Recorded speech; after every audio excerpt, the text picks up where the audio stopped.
Oui. Donc, bonjour à vous tous et bienvenue à notre temps dans la parole de Dieu. Ce matin, notre thème, c'est le peuple juif et particulièrement l'exemple. L'exemple du peuple juif. L'exemple d'Israël à l'époque biblique. L'exemple des descendants de Jacob et leur décision envers Dieu et envers la volonté de Dieu. Quel peuple privilégié, mais quel peuple rebelle et contredisant. Comme le Seigneur le dit par la bouche du prophète Ésaïe.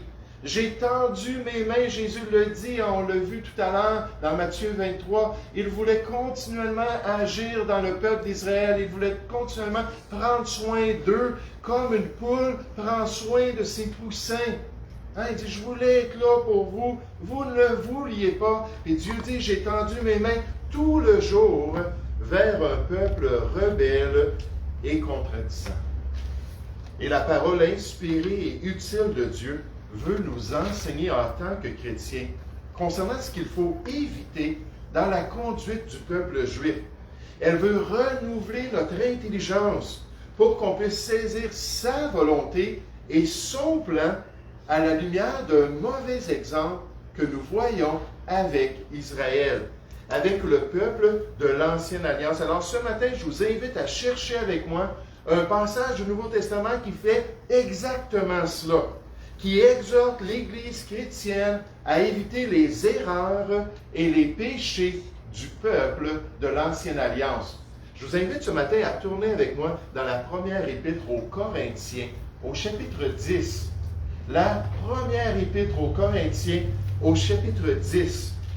À partir du verset 1, et ça va être notre passage principal ce matin. 1 Corinthiens, chapitre 10, au verset 1. 1 Corinthiens 10, 1 nous dit, « Frères, je ne veux pas que vous ignoriez que nos pères ont tous été sous la nuée, qu'ils ont tous passé au travers de la mer, qu'ils ont tous été baptisés en Moïse dans la nuée et dans la mer. » Je vous explique un peu plus tard ce que ça veut dire. Qu'ils ont tous mangé le même aliment spirituel, qu'ils ont tous bu le même breuvage spirituel, car ils buvaient à un rocher spirituel qui les suivait, et ce rocher, quelle grande révélation, ce rocher était Christ. Christ qui était là pour son peuple. Mais la plupart d'entre eux, la plupart du peuple de cette génération, ne furent point agréables à Dieu, puisqu'ils périrent dans le désert.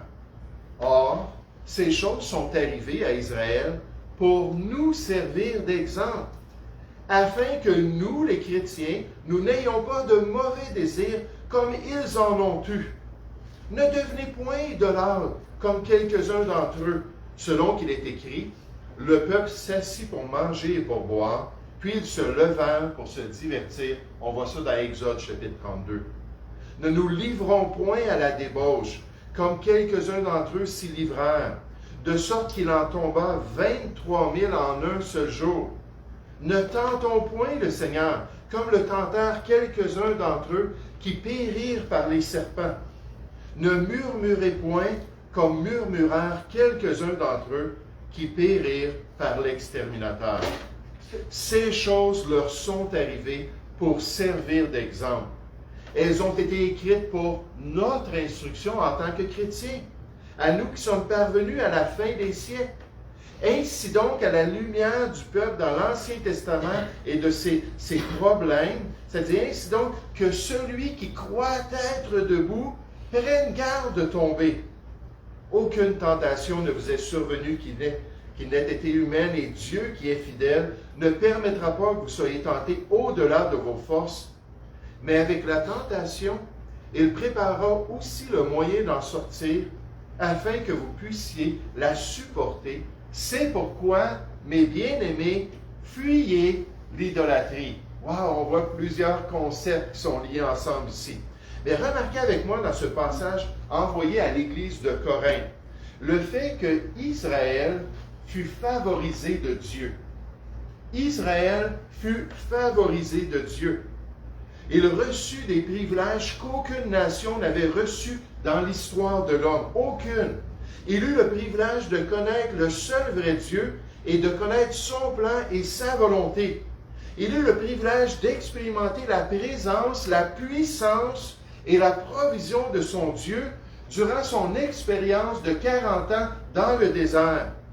Et c'est exactement ce que Paul, poussé par l'Esprit de Dieu, souligne dans l'introduction de ce mauvais exemple pour les chrétiens. Regardez au verset 1. Il dit, « Frères, en tant qu'enfants de Dieu, en tant que ceux qui avons connu la grâce du Seigneur, qui avons expérimenté la régénération d'en haut, en tant que l'Église de Jésus-Christ, il dit, je ne veux pas que vous ignoriez que nos pères, puis là, il se tourne vers l'expérience des patriarches ou l'expérience des Juifs, ont tous été sous la nuée, qu'ils ont tous passé au travers de la mer. Vous vous rappelez la mer Rouge qui s'est ouverte pour qu'ils puissent quitter l'Égypte, qu'ils ont tous été baptisés en Moïse, et le mot veut dire unis. Moïse a été guidé par Dieu, Moïse a reçu la puissance de Dieu, Moïse suivait les instructions et la direction de Dieu. Ils se sont joints d'un même camp. Toute la nation était comme un seul homme. Ils ont été unis, baptisés en Moïse sous la nuée pour accomplir la volonté de Dieu. Qu'ils ont tous, d'après le verset 3, mangé le même aliment spirituel, c'est-à-dire pourvu par Dieu, la manne. Qu'ils ont tous bu le même breuvage spirituel, car ils buvaient à un rocher spirituel. Là, on peut comprendre que la première fois, le rocher a été frappé, et la deuxième fois, Moïse devait juste parler au rocher, et non pas le frapper une deuxième fois. Et quand il l'a fait, l'image même de Jésus-Christ et de sa provision, n'est-ce pas, dans Jean 7, au verset 37, lors de la grande fête, il a dit, « Si quelqu'un a soif, qu'il vienne à moi et qu'il boive. Celui qui croit en moi, des fleuves d'eau vive couleront de son sein, comme dit l'Écriture. » Puis là, Moïse, fâché, a frappé ce rocher qui représentait l'œuvre de Jésus-Christ. Dieu a dit, « OK, c'est terminé. Tu diriges le peuple jusqu'à la terre promise. Tu ne rentreras pas. Tu m'as déshonoré en faisant ça. » Parce que ce rocher de provision, ce rocher qui s'ouvrait pour donner l'eau abondante au peuple, c'était Jésus-Christ lui-même et l'image de son salut. Et à la lumière de cela, Moïse a été puni, verset 5. Mais malgré tout cela, cette génération qui était avec Moïse, la plupart d'entre eux ne furent point agréables à Dieu. Savez-vous que d'après 1 Thessaloniciens, chapitre 4, au verset 1, c'est ça le défi du chrétien, de plaire de plus en plus à Dieu, de progrès en progrès, de lui être de plus en plus agréable. Ce peuple-là ne furent point agréables à Dieu, puisqu'ils périrent dans le désert. Or, ces choses sont arrivées pour nous servir d'exemple, même si c'est un mauvais exemple. Pour nous servir d'exemple, pourquoi? Afin que... Mon pasteur nous disait toujours, quand vous lisez la Bible, ça dit « afin que », puis d'autres expressions, on voit l'objectif. Afin que nous n'ayons pas de mauvais désirs comme ils en ont eu.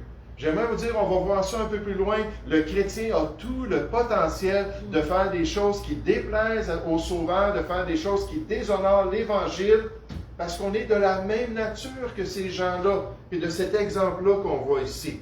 Un des grands reproches de Dieu dans l'Ancien Testament envers son peuple était le manque d'obéissance et le manque de docilité, surtout envers sa générosité et sa bonté. Dieu pourvoyait, Dieu faisait des choses extraordinaires, il se manifestait puissamment, et plus qu'il le faisait, plus que le peuple était rebelle, plus que le peuple réagissait. Il y avait un manque de réciprocité du peuple envers les grâces de Dieu. Pour ce peuple, il ne pouvait pas dire, pour nous, nous l'aimons parce qu'il nous a aimés le premier. C'est le témoignage de la Nouvelle Alliance. C'est le témoignage de l'Église de Jésus-Christ. On aime le Seigneur parce qu'il est mort pour nous. On aime le Seigneur parce qu'il a prouvé son amour en mourant même pour moi, un pécheur. Ça, c'est notre réaction du cœur. Une réciprocité de conscience, une réciprocité de volonté, une réciprocité de notre cœur. Et pourtant, c'est totalement le contraire avec Israël. Loin de là.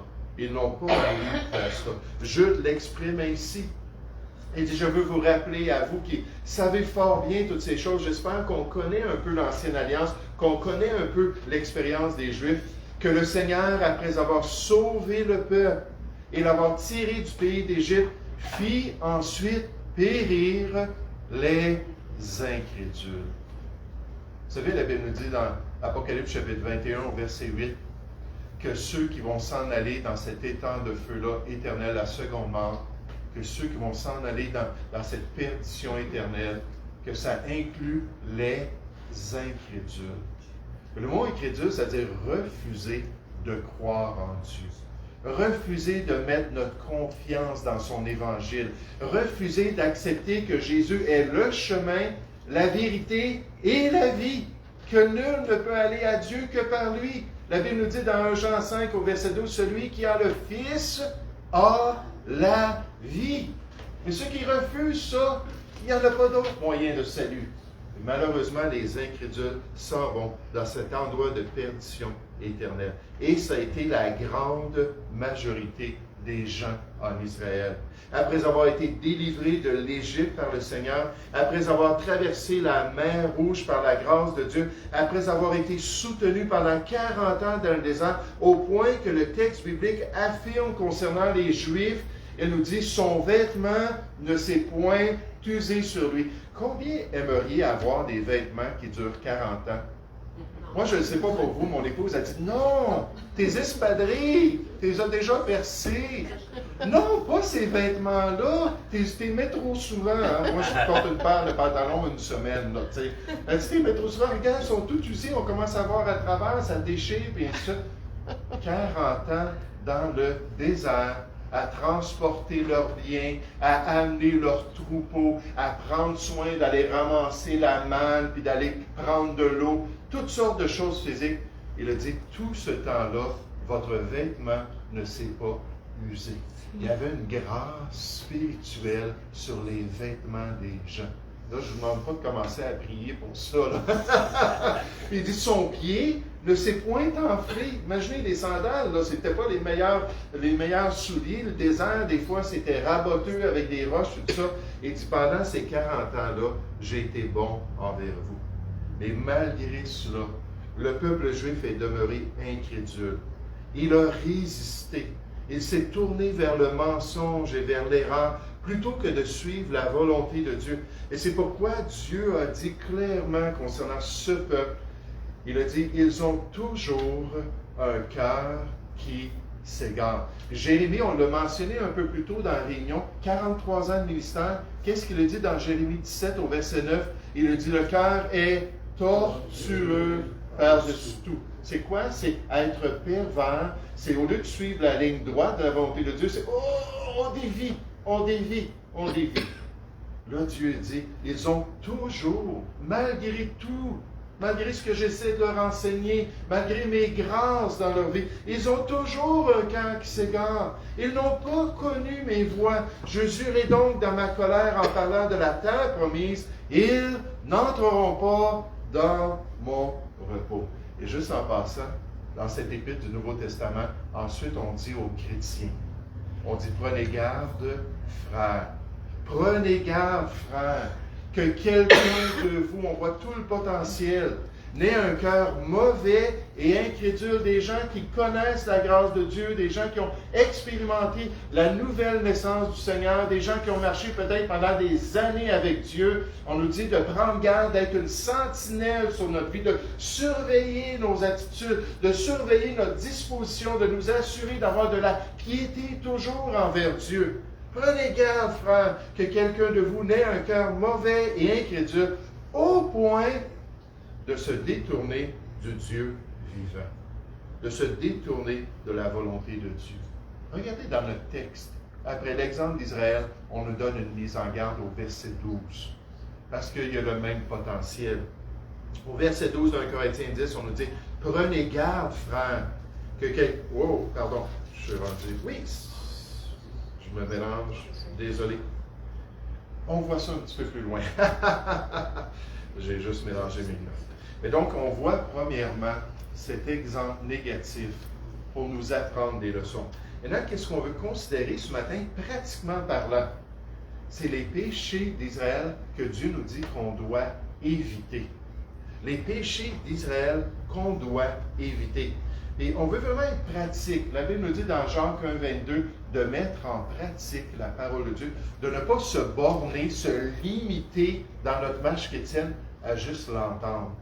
Alors, on présente dans ce passage-là le fait que c'est un miroir. Imaginez ce matin, quand je me suis levé, il fallait que je fasse quelque chose. C'était pressant. Là, je suis allé devant le miroir, j'ai sorti mon rasoir, j'ai commencé à me préparer, puis ainsi de suite. Et là, spirituellement, Dieu nous dit, on a besoin du miroir.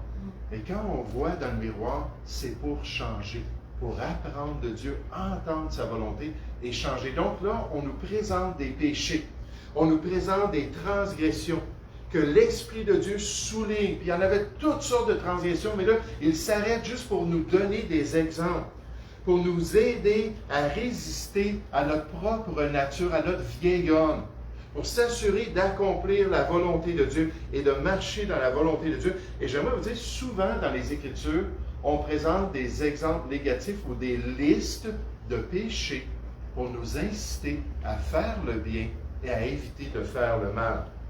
Un auteur dit concernant cette question, il dit, ces choses leur sont arrivées, on le voit dans le passage, doivent être considérées par nous. Non pas simplement comme des événements historiques intéressants, mais comme ayant une signification typique. Leur histoire reste comme un avertissement permanent que de grands privilèges peuvent être utilisés par beaucoup de gens et utilisés malheureusement par eux pour leur destruction. L'histoire de l'ancien Israël, en particulier pendant les 40 ans de sa vie dans le désert, est en grande partie un avertissement. En tant que tel, l'apôtre le rappelle ici. Il nous présente des choses qu'on devrait éviter. Alors, en tant que chrétien, je vous encourage à lire l'histoire d'Israël. En tant qu'enfant de Dieu, je vous encourage à considérer ce que le peuple juif a vécu pour nous aider à voir dans notre propre vie. Il y a des années, j'ai écrit un livre sur l'histoire d'Israël, mais à partir des temps bibliques, à partir de la révolte de Bar Kokhba en 135, à peu près après la destruction de Jérusalem. Puis dans l'histoire, jusque dans les temps modernes, pour montrer que ce peuple-là, malgré tous leurs privilèges, ont continué à s'égarer, ont continué à présenter des commandements d'hommes comme étant la volonté de Dieu, la tradition des pères, plutôt que de suivre la volonté de Dieu. Et quand on lit ces choses-là, il faut toujours dire, Seigneur, est-ce que moi je fais la même chose? J'ai le même potentiel. Est-ce que moi je suis en train de m'éloigner de toi? Il faut veiller sincèrement sur nos cœurs et notre conduite. Il faut regarder si on a les mêmes transgressions que le peuple. Et on nous fait une liste ici au verset 6. Regardez au verset 6 ce qu'on nous dit. Or, ces choses sont arrivées pour nous servir d'exemple, et on va rentrer dans les détails, afin que nous n'ayons pas de mauvais désirs comme ils en ont eu. Verset 7. Ne devenez point idolâtres. Vous savez, le Nouveau Testament parle beaucoup de l'idolâtrie du chrétien. Et l'idolâtrie, c'était le grand péché du peuple juif dans l'Ancien Testament, de tout ce qu'ils ont fait qui déplaisait au Seigneur. Ce qui revenait le plus souvent, c'était l'idolâtrie. Et là, on nous dit en tant que chrétien, à la lumière de ça, ne devenez point idolâtres. Là, je ne parle pas d'avoir une petite statue ou d'avoir quelque chose d'autre de nos ancêtres qu'on est en train de vénérer. Ça, c'est de l'idolâtrie. Mais il y a toutes sortes de choses. La Bible nous dit la cupidité, le désir de posséder, le matérialisme. Ça peut être une idolâtrie, ça peut être un grand mammon pour notre cœur. Tout ce qui prend la place de Dieu dans notre vie. Tout ce qui est plus important que le Seigneur.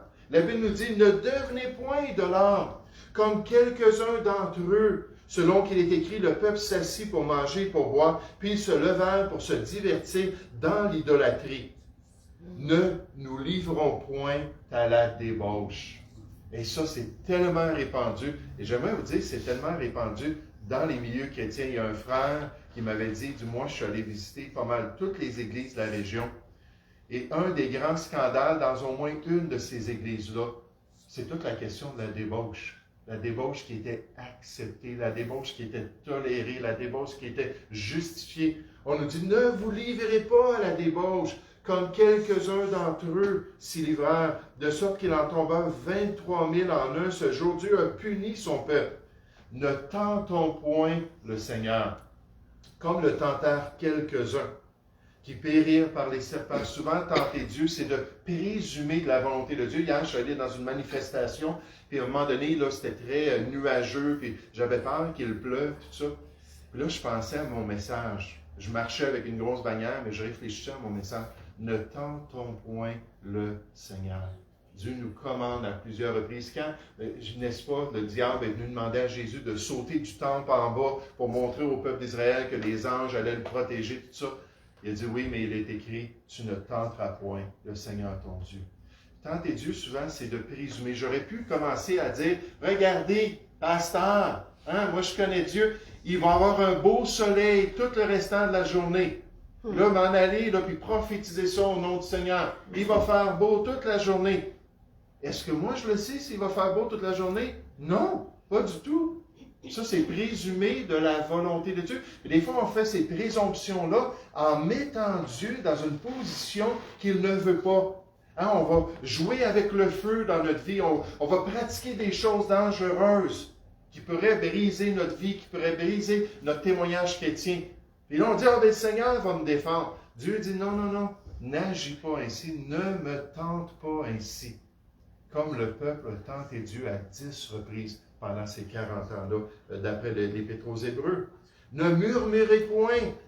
Au verset 10, quand on n'est pas content, quand on est déçu, on va à l'église, puis le pasteur, il m'a vraiment déçu aujourd'hui. On va à l'assemblée, tel et tel frère a agi de telle manière, ou telle et telle personne ne m'a pas souri. Hein, j'ai déjà entendu ça, des pasteurs qui disaient, il faut vraiment que je cible certaines personnes, parce que si je les vois dans l'église, puis je ne vais pas leur serrer la main, ils vont être partis 2 semaines de temps.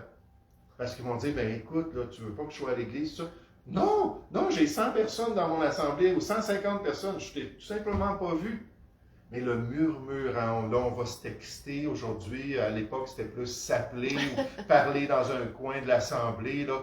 Et murmurer, se plaindre. C'est-tu plat? J'aime pas ça. Je suis pas d'accord. Et le peuple faisait ça continuellement. Moïse, pourquoi tu nous as fait sortir d'Égypte? Moïse, on avait des concombres là-bas en Égypte. Moïse, il y avait de la viande en masse. Toujours des choses là, pour lesquelles on se plaint. Quand la Bible nous dit d'abonder en action de grâce, d'être reconnaissant, de voir ce qu'on a, puis d'apprendre à être content avec ce qu'on a, puis quand on a un cœur qui est rempli de contentement, la Bible nous dit dans les Proverbes, c'est un festin perpétuel. Parce qu'on a tout ce qu'on a besoin, on est satisfait avec toute la provision de Dieu, puis on se réjouit dans notre Dieu. Ne murmurez point, comme murmurèrent quelques-uns d'entre eux, qui périrent par l'exterminateur. Ces choses leur sont arrivées pour servir d'exemple. Donc, il est en train de dire, allez donc consulter l'histoire du peuple. Allez lire ce qui s'est arrivé, ce qui s'est produit avec le peuple. Elles ont été écrites pour notre instruction. L'Ancien Testament a été inspiré pour notre instruction. À nous qui sommes parvenus à la fin des siècles. Israël est utilisé comme avertissement pour l'Église de Jésus-Christ. Un auteur nous dit cela à la lumière de ce que les Juifs ont fait. Il dit cela peut être illustré par les périls des chrétiens de Corinthe qui reçoivent ces instructions, qui devaient vivre au milieu d'une société où le plaisir corporel régnait en maître. Wow! On est comme les Corinthiens aujourd'hui. Les passions par lesquelles nous pouvons être vaincus sont le péché de l'idolâtrie, le péché lié au plaisir sensuel, la présomption ou la tentation de Dieu, les murmures contre le Seigneur, une leçon solennelle pour être déduite, peut-être déduite de la vie dans le désert du peuple de Dieu, bien qu'ils aient été si honorés, si surveillés, si guidés, si bien pourvus. Seul un très petit nombre de ceux qui sont sortis d'Égypte ont gardé leur fidélité et ont été autorisés à entrer en terre promise, pour être un exemple pour les enfants de Dieu. Vous savez, des fois, ça nous arrive en tant que chrétiens qu'on regarde ces mauvais exemples-là. On nous dit, oui, mais les chrétiens, on ne ferait pas quelque chose comme ça. Nous, on a les privilèges de la nouvelle alliance. Hein, on va au-delà de ces choses-là. Les Juifs dans l'Ancienne Alliance, c'était des rebelles, mais nous, on est capable de faire la volonté de Dieu Et là, je viens au verset 12 que je voulais vous citer tout à l'heure. Regardez dans 1 Corinthiens 10 au verset 12, il vient de citer ces choses et nous exhorte à veiller sur notre cœur, à ne pas pratiquer ces choses-là qui ont été inspirées de Dieu pour notre instruction. Il dit ainsi donc, que celui qui croit être debout prenne garde de tomber. Quand on pense qu'on est si fort en nous-mêmes, quand on pense qu'on est si spirituel en tant que chrétien, qu'on fait partie de l'élite. Des fois, les gens disent, les pasteurs, eux, c'est des intouchables. Ils font partie de l'élite spirituelle. Quelle élite? Où ça se trouve, ça, dans la Bible? Il n'y a pas de classe à part. On a les mêmes problèmes que vous. Hébreux 13 au verset 18, ça dit, priez pour nous, les pasteurs, car nous désirons bien nous conduire avec une bonne conscience devant Dieu. On a besoin de vos prières. Et dit, si quelqu'un pense être debout, puis nécessairement, on va voir que c'est en lui-même, parce qu'au verset 13, on nous révèle quelque chose concernant Dieu. Mais si quelqu'un croit être debout, qu'il prenne garde de tomber. Nous sommes de la même nature que les Juifs. Potentiellement, le chrétien peut commettre de grandes offenses comme les descendants d'Israël. Dieu nous parle dans ce passage-là de nous rappeler qu'il faut veiller. Il faut prier de peur de tomber dans la tentation. Il faut surtout être assez humble pour reconnaître qui nous sommes. On dit qu'en psychologie, dès qu'on reconnaît une chose, on peut passer à la prochaine étape. J'aimerais vous dire, devant Dieu, c'est la même chose. Dès qu'on reconnaît, Seigneur, j'ai tellement des faiblesses avec ça. Seigneur, il y a tellement des choses que je tolère dans mon cœur. Seigneur, les ressentiments, j'en ai plein contre des gens. Seigneur, je vois que l'amertume est en train de mettre ses racines dans mon cœur. Et dès qu'on confesse, dès qu'on est prêt à le reconnaître, nous on peut demander, Seigneur, aide-moi. Change-moi, délivre-moi, permets-moi d'être victorieux par la grâce de Dieu. Un auteur a dit, notre marche avec Dieu peut ressembler parfois à des montagnes russes. Il y a des hauts, des bas, des courbes, toutes sortes de rebondissements qu'on ne contrôle pas. Cependant, et évidemment, les montagnes russes se dirigent toujours vers leur fin prévue, à moins d'accidents. Mais au moins, ils vont se rendre jusqu'à la fin.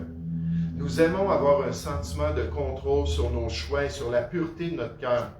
Mais le contrôle n'est parfois qu'une illusion pour le chrétien d'une force spirituelle qui n'est pas là dans sa vie. Il suffit d'un mauvais rapport médical. On pense aux circonstances, on pense à notre sœur qui a vécu une chose traumatisante cette semaine. Il suffit d'un enfant rebelle, d'un accident de voiture, d'une pandémie, c'est intéressant, d'un rapport mal classé, d'un ralentissement du marché du travail, pour révéler bien souvent la vraie disposition de notre cœur envers Dieu. C'est là que nous découvrons que notre sécurité se trouve seulement dans la grâce de notre Dieu. Même si la vie peut parfois ressembler à des montagnes russes, Dieu nous amène à une bonne destination alors qu'on se confie en lui. Sa fidélité nous permettra d'aller jusqu'au bout. Ce dont nous avons le plus besoin, c'est d'une forte conviction que Dieu est fidèle. On va voir ça au verset 13 dans un instant. Lorsque j'apprends à renoncer à mon illusion de force personnelle et spirituelle et à faire vraiment confiance à Dieu, je découvre que je peux profiter davantage du voyage dans ce monde, notre pèlerinage chrétien. Je ne veux pas dire que tous vos problèmes s'évanouissent quand vous vous confiez en Dieu, mais je veux dire que lorsque j'ai une grande confiance en Dieu pour me fortifier dans ses voies et pour me donner les victoires qui sont tellement nécessaires, alors je peux me reposer en lui et profiter davantage du voyage.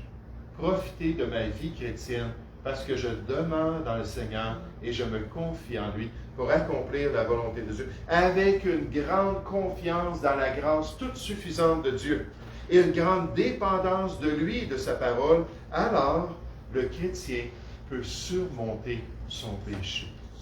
Le chrétien peut surmonter ses faiblesses. Il peut surmonter ses tendances. Il peut surmonter des fois ses péchés habituels. que ça fait des années qu'il a dans sa vie parce que Dieu agit en lui. L'enfant de Dieu peut surmonter les tendances de son cœur et de sa propre nature en poursuivant le bien pour accomplir la volonté de Dieu. Quand j'étais un jeune pasteur, j'aimais tellement ce verset-là.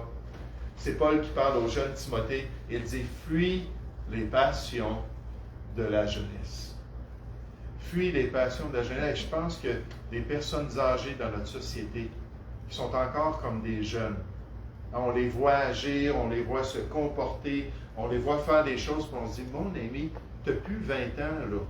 Et pourtant, là, malgré que tu as presque 70 ans, tu continues à te conduire comme ça. » Mais il y a des phases dans la vie, puis dans la jeunesse, oui, il y a des passions, puis en tant que chrétien, il fallait les contrôler. Mais Dieu s'attend à ce qu'on puisse poursuivre les bonnes choses. Il dit, fuis les passions de la jeunesse et recherche. Recherche, ça veut dire poursuivre intensément. C'est le verbe pour le chasseur qui s'en va chercher du gibier pour nourrir sa famille. Il n'y a pas de nourriture. C'est lui qui doit gagner son pain en allant à la chasse. Là, il poursuit, il s'en va avec intensité. Des fois, je sais des chasseurs, moi, mon père, c'est un homme d'affaires. On n'est jamais allé à la pêche, puis on n'est jamais allé à la chasse. Mais je connais des gens qui ont fait ça toute leur vie. Mais on dit que quand un chasseur part le matin, il va partir à l'aube, puis il va tout de suite chercher les meilleurs endroits, probablement qu'il les connaît déjà. Et là, il se positionne pour avoir son gibier, pour pouvoir nourrir sa famille. Et là, on nous dit en tant que chrétien, c'est quoi cette passion-là? Recherche la justice, recherche la foi, recherche l'amour, recherche la paix avec ceux qui invoquent le Seigneur d'un cœur pur. Et ainsi, le chrétien peut saisir les privilèges de la nouvelle alliance et par la puissance de Dieu devenir victorieux. S'il est prêt à reconnaître sa faiblesse pour recevoir la grâce toute suffisante du Seigneur, et Paul, en face de son écharpe, a appris ça. Il a dit, OK, il dit, quand je suis faible, c'est 3 fois que je demande au Seigneur, Seigneur, enlève-moi cette écharpe-là, c'est terrible, c'est douloureux, je ne peux pas être efficace dans l'Évangile. Les 3 fois, le Seigneur dit non. Il dit, si je te laisse aller, tu vas devenir orgueilleux, puis je vais être obligé de résister aux orgueilleux. Et là, il a compris ça, puis il a dit, quand je suis faible, c'est alors en Jésus-Christ que je suis fort. Puis combien de fois je suis mis devant des situations où je comprends ma faiblesse? Combien de fois où je suis obligé de dire, Seigneur, c'est toi qui vas devoir le faire, moi je ne peux pas le faire. Puis combien de fois je vois le Seigneur me donner sa grâce, me soutenir. Paul a dit dans Philippiens 4, je puis tout par celui qui me fortifie. Par sa grâce, par sa force, par son aide. Regardez au verset 12 dans notre texte biblique. C'était ainsi donc que celui qui croit être debout prenne garde de tomber. Je vous ai parlé de ces péchés-là, je vous ai parlé du potentiel. Faites attention, vous avez le même potentiel, la même nature, mais vous avez Dieu dans votre vie. Verset 13. Aucune tentation ne vous est survenue qui n'ait été humaine, et Dieu qui est fidèle pour l'enfant de Dieu, fidèle dans la vie du chrétien, ne permettra pas, c'est une promesse du Seigneur, il ne permettra pas que vous soyez tentés au-delà de vos forces. Vous savez, avant de connaître le Seigneur pendant 21 ans, j'entendais ça souvent dans le monde. Une personne vivait une situation, et il disait, « Ah, c'était trop fort pour moi. Ah, je ne pouvais pas résister. Ah, c'était impossible là, que je fasse de quoi avec ça. Il fallait que je me livre, ou il fallait que j'agisse, ou il fallait que je me comporte de telle et telle manière. » Vous savez, depuis que je suis chrétien, très tôt dans ma vie chrétienne, j'ai appris que on ne dit pas ça. Parce que Dieu dit, t'es menteur. C'est pas vrai. C'est pas vrai que c'était trop fort. En fait, mon pasteur disait toujours, quand on tombe, on révèle un problème de cœur. Qu'on n'était pas vraiment déterminé à accomplir la volonté de Dieu. Toutes sortes de circonstances peuvent nous amener à des faiblesses personnelles. Dans Job 36, au verset 21, ses amis ont dit, garde-toi de te livrer au mal, car la souffrance, il a perdu sa famille, il a perdu son épouse, il a perdu tous ses serviteurs. Et là, il a perdu sa santé, là, tout son corps, de la plante du pied jusqu'à la tête. C'est irritant. On parle de la variole du singe, puis les pustules qui pousse sur la peau des gens, puis ainsi de suite. Job en avait partout, là, puis là, il prenait là, de la poterie, là, puis il essayait d'enlever, puis se donner un petit peu de soulagement avec toute la démangeaison. Ses amis ont dit, garde-toi de te livrer au mal, car la souffrance t'y dispose. Puis des fois, il y a des éléments déclencheurs dans notre vie, on reconnaît ça. Des fois, il y a des circonstances, des fois, il y a un frère ou une sœur qui nous font telle et telle chose, mais on ne pourra jamais dire un jour devant Dieu, c'était trop fort pour moi. Parce qu'il dit, il ne permettra pas que vous soyez tentés au-delà de vos forces, mais avec la tentation, puis le mot veut dire épreuve aussi, ou avec l'épreuve qu'il envoie dans notre vie, il préparera aussi le moyen d'en sortir afin que vous puissiez la supporter, afin que vous soyez capable de résister, afin que vous soyez victorieux dans toutes ces choses. Puis là, il nous dit au verset 14, c'est pourquoi, mes bien-aimés, fuyez l'idolâtrie. Ne jouez pas avec le feu, par exemple. Dieu vous donne la victoire, mais il ne dit pas de vous en aller visiter la prostituée ou de vous en aller dans un endroit là, qui va vous amener à faire le mal, là, ou de regarder quelque chose sur l'Internet ou de côtoyer un chrétien, comme on a vu tout à l'heure, qui n'a pas un cœur pur. Fuis les passions de la jeunesse, recherche avec ceux qui ont un cœur pur. S'assurer d'avoir de bonnes influences, des mauvaises compagnies vont corrompre nos bonnes mœurs. Donc, il faut être sage, il faut être prudent, il faut s'assurer d'accomplir la volonté de Dieu. Un auteur a dit, l'apôtre a montré comment les Israélites, malgré leurs droits et leurs privilèges, ont souffert dans le désert. Par le biais d'une interprétation typologique des événements de l'Ancien Testament, Paul a mis en garde les Corinthiens contre tout murmure ou idolâtrie. Les chrétiens, cependant, ne doivent pas être craintifs. On veille sur notre vie, on est prudent, mais on n'est pas dans la crainte, grâce au nouvel homme et à l'Esprit de Dieu, à cette puissance qu'on a reçue en Jésus-Christ. Il ne doit pas être craintif face à la tentation, car Dieu a prévu une aide et un moyen d'évasion pour ceux qui veulent s'en saisir, pour ceux qui veulent marcher avec le Seigneur. Alors ce matin, qu'est-ce qu'on voit dans notre texte biblique? Israël a été favorisé. Des gens qui ont tellement reçu, des gens qui ont tellement goûté aux puissances de Dieu, tellement goûté à la grâce du Seigneur.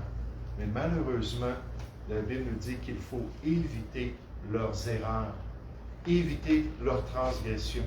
Il faut lire la Bible avec ce concept-là qu'il y a toujours des leçons à apprendre. On aime ça voir les gens qui sont des héros de la foi. On a parlé de Daniel un peu plus tôt, on a parlé d'Ésaïe, on a parlé de serviteurs fidèles à la volonté de Dieu. Ça nous encourage. Et nécessairement, on vient à l'Église pour nous exciter à l'amour et aux bonnes œuvres. Mais les mauvais exemples, c'est aussi pour nous rappeler qui nous sommes. Quand on allait dans des conférences, moi et mon pasteur, on était vraiment là, remplis de tout ce qu'il y avait de bon dans le monde chrétien. Dans les meilleurs enseignants et la communion fraternelle, des fois avec des centaines et des centaines de chrétiens qu'on passait. C'était vraiment là, de l'intensité. Là, c'était tellement là, merveilleux de passer toute une semaine avec des chrétiens dans une telle communion fraternelle. Et il dit là, on est sur la montagne, frère, puis là, tu t'en viens dans la vallée. Et tu prépares-toi, le combat spirituel revient. On partait pour les États-Unis visiter des églises. On était déjà aux États-Unis quand la pandémie s'est déclarée. Puis le pasteur qui venait me remplacer, il a dit, je ne peux pas y aller, il y a une grande pandémie, puis il ne faut pas aller dans un endroit public. Fait qu'on est obligé de canceller la réunion, mais on était dans une de ce temps-là aux États-Unis, visiter des églises pendant des semaines. Puis là, on rentrait au Canada puis au Québec, c'était comme s'il y avait un mur spirituel. Les missionnaires américains nous avaient dit ça. Ils disent quand on va visiter nos églises, puis après ça, on revient au Québec, il y a comme une oppression, il y a comme quelque chose de différent. Le Québec, c'était un château fort du diable pendant longtemps, depuis le début de l'histoire du Québec. Puis là, il dit, des fois, on sent qu'il y a quelque chose de différent. Et là, on se disait toujours, OK, on revient à la guerre spirituelle. On revient au besoin de veiller sur nos cœurs et vraiment s'assurer de saisir la grâce de Dieu parce que malgré qu'il faut éviter ces choses-là, Dieu nous dit, en toutes choses, je peux te donner la victoire. Vous connaîtrez la vérité. La vérité vous affranchira. Pourquoi? parce que c'est Jésus-Christ la vérité. Et si donc le Fils vous affranchit, vous rend libre dans votre vie, vous serez réellement libre. Où est-ce qu'on passe du temps dans la parole de Dieu? Est-ce qu'on vient avec soif aux Écritures et on demande au Seigneur, Seigneur, enseigne-moi. Seigneur, sanctifie-moi. Seigneur, renouvelle mon intelligence et permets-moi de devenir meilleur par la grâce de Dieu. Nous allons prier ensemble. Père Céleste, on veut te louer, on veut te remercier ce matin pour ce beau passage des Écritures, malgré son contenu négatif, malgré le mauvais exemple que nous pouvons voir. Mais Père, comme c'est encourageant d'apprendre que l'Esprit de Dieu a mis ces choses par écrit, a inspiré ces sections de l'Ancien Testament pour nous instruire dans tes voies, pour nous permettre de nous rappeler que nous ne sommes que des humains. Seigneur, que nous bronchons tous de toutes sortes de manières, que quand l'Esprit est bien disposé, notre chair demeure faible. Mais Seigneur, lorsqu'on sait qu'on n'est pas debout sans toi, à ce moment-là, on se rappelle que toi, tu es fidèle. Seigneur, toi, tu es là pour nous donner la victoire. Toi, tu es là pour nous permettre de surmonter nos tendances naturelles, pour nous permettre d'être transformés de gloire en gloire en l'image de notre Sauveur. Et Seigneur, on veut s'attacher à ta personne. On veut dépendre de cette grâce toute suffisante et on veut vraiment grandir dans tes voies. Alors, bénis chacun de nous cette semaine, alors que cette réunion, c'est un tremplin pour la victoire pour toute cette semaine.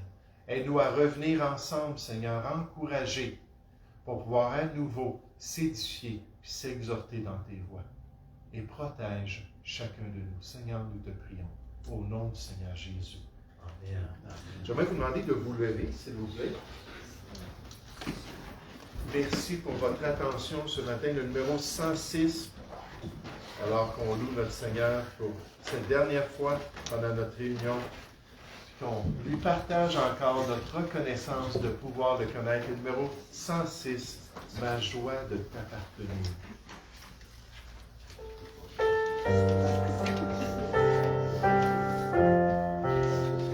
C'est vers toi que je me tourne, je veux marcher dans tes voies, j'élève mes mains pour te rencontrer, mon cœur désire te chanter, pour bénir et célébrer ton saint nom, car tu es fidèle et bon. Seigneur, oh Seigneur, je veux te donner. Seigneur, oh Seigneur, ma vie à jamais. Mes yeux contemplent ta gloire, ta vie ranime ma foi, ta paix et ta joie inondent mon cœur, toi seul fais tout mon bonheur. Je veux proclamer que tu es celui qui chaque jour nous bénit. Seigneur, oh Seigneur, je veux partager. Seigneur, oh Seigneur, ton éternité. Seigneur, a tout entendu ça ce matin. Donc, merci beaucoup pour votre présence. On a un repas en bas pour ceux qui aimeraient se joindre à nous. Sentez-vous bien à l'aise si vous voulez un peu plus de communion fraternelle. Mais bonne semaine à tous, que le Seigneur vous encourage dans ses voies.